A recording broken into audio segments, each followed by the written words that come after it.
Imagine a clear glass of water sitting on a table in an empty, silent room. The water is still, perfect and transparent. It exists in its own contained universe, untouched by the world outside the glass. Now, imagine a single drop of black ink falling from a height. It hits the surface, and instantly the clarity is gone. The ink does not stay separate. It does not float on top like oil. It blooms. It swirls violently through the clear liquid, turning the water grey, then dark, then opaque. The water did not choose to become dark. It simply had no mechanism to reject the ink. It was open. It was permeable. This is what it feels like to be you. You are the water, and the world is a storm of ink. You walk into a room, perhaps a morning meeting under the harsh hum of fluorescent lights, or a family dinner where the silence hangs heavy over the plates. Nobody has said a word.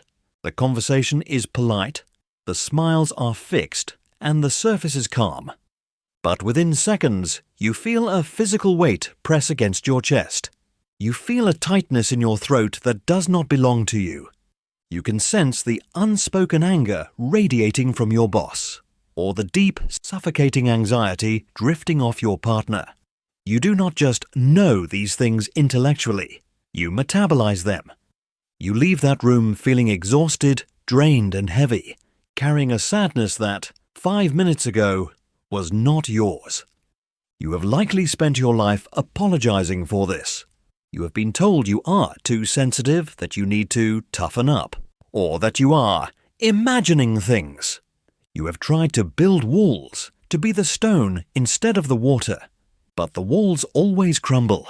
You wonder why you cannot just move through the world like everyone else, oblivious, protected, and separate. You wonder if there is a defect in your wiring, a missing layer of skin that everyone else seems to have been born with. But before you condemn yourself for this permeability, we must understand what is actually happening in the dark, quiet architecture of your mind. You are not broken. You are functioning exactly as nature intended. Only you are doing so in a world that has forgotten why you exist. To understand this burden, we have to look away from the modern city and turn our gaze backward, deep into our biological history. We must speak of the mirror neuron. In the 1990s, neuroscientists discovered a class of neurons that fire both when an individual performs an action and when they observe someone else performing that same action. If I pick up a cup of tea, a specific network of neurons lights up in my brain. If I watch you pick up a cup of tea, that same network lights up in my brain, as if I were doing it myself. This is the biological root of empathy. It is a simulation engine. It allows us to not just understand another person's experience, but to physically replicate it within our own nervous system. For the majority of people, this system works like a distant radio signal. They hear the music, but it is faint. For you, the volume is turned all the way up. You possess what we might call a hyperactive mirror system. When you see someone in distress, your brain does not just process the visual data of a frowning face or a slumped posture. It activates the same pain centers in your brain as if the distress were happening to you. This is not a poetic metaphor. It is a physiological reality. Your cortisol spikes when others are stressed. Your heart rate aligns with the anxious rhythm of the room. You are a high-fidelity receiver in a world of broadcasting towers. Evolutionarily, this was not a flaw. It was a superpower. In the small, tight-knit tribes of our ancestors, survival depended on cohesion. We did not have claws, or fangs, or armor. We had each other. In that context, the member of the tribe who could sense the subtle shift in the atmosphere, the one who could feel the fear of a companion before a predator was even seen, was the most valuable asset in the group. You were the early warning system. You were the guardian of the tribe's emotional homeostasis. Your inability to separate yourself from the group was the glue that kept the group alive. Your nervous system was designed to be an open border because isolation meant death. But here lies the tragedy of the modern condition. You have a hunter-gatherer's brain, tuned for intimate connection and subtle signal detection, living in a high-density, industrial and digital landscape. We are no longer in tribes of 50 people we love and trust.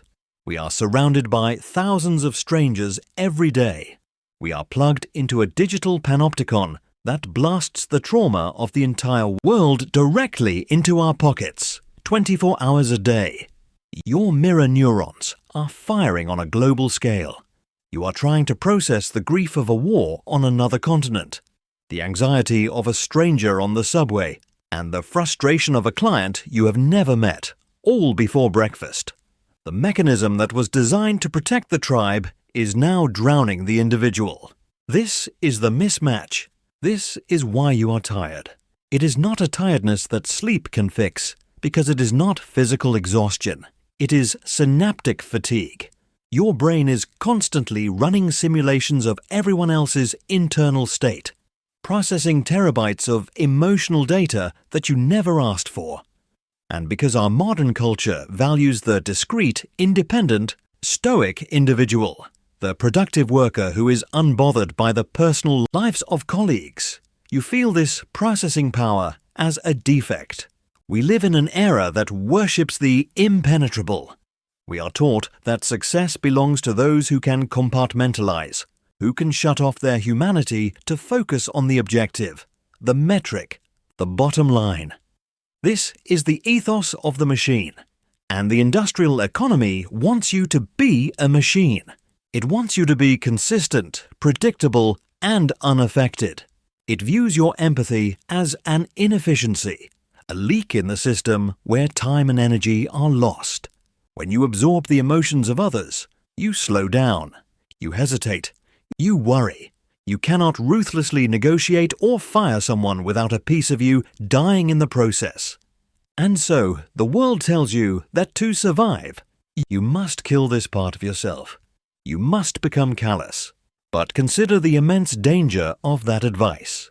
If you kill the part of you that feels the world, you kill the part of you that understands it.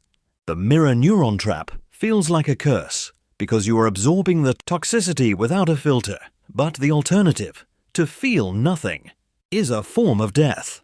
The goal, then, is not to destroy the receiver, but to learn how to tune the frequency. We must move from being a sponge, which helplessly soaks up whatever liquid is spilled, to being a filter, which allows the water to pass through but catches the sediment. This requires a profound shift in how you view your own boundaries.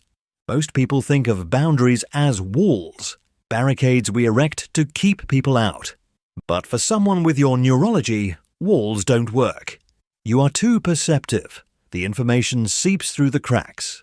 Instead of walls, we must think of psychological Faraday cages.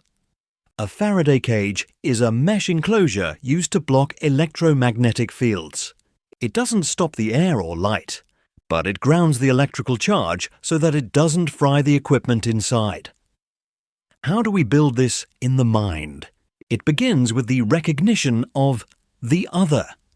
When you feel that sudden wave of anxiety or sadness wash over you, your first instinct is to claim it. You say, "I am anxious." You identify with the feeling. The Faraday cage moment is to pause and ask the diagnostic question, "Is this mine?" This sounds simple, but it is a radical act of separation. You must intellectually acknowledge that your mirror neurons are simulating a reality that is not yours. You can observe the simulation without becoming it. You can say, "I am sensing anxiety in this room," rather than, "I am anxious." This linguistic shift creates a microscopic gap between the stimulus and your identity. In that gap, you find your freedom. We must also address the sunk cost of empathy. Because you feel others' pain so acutely, you often feel a compulsion to fix it. You believe that if you can just heal the person next to you, the pain in your own chest will stop. You become the therapist to your friends, the emotional janitor at your workplace, the savior in your relationships. You do this not just out of altruism, but out of self-preservation. You are trying to clean the water so you can swim in it. But this is a trap.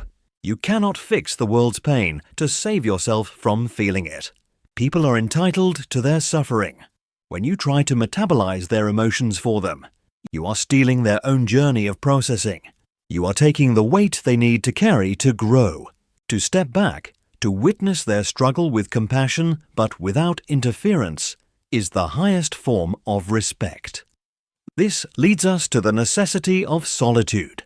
For the neurotypical mind, solitude might be a luxury or a preference. For you, it is medicine. It is a biological requirement. You need periods of time where your mirror neurons have no target. When you are alone, the simulation engine can finally spin down. The feedback loop breaks.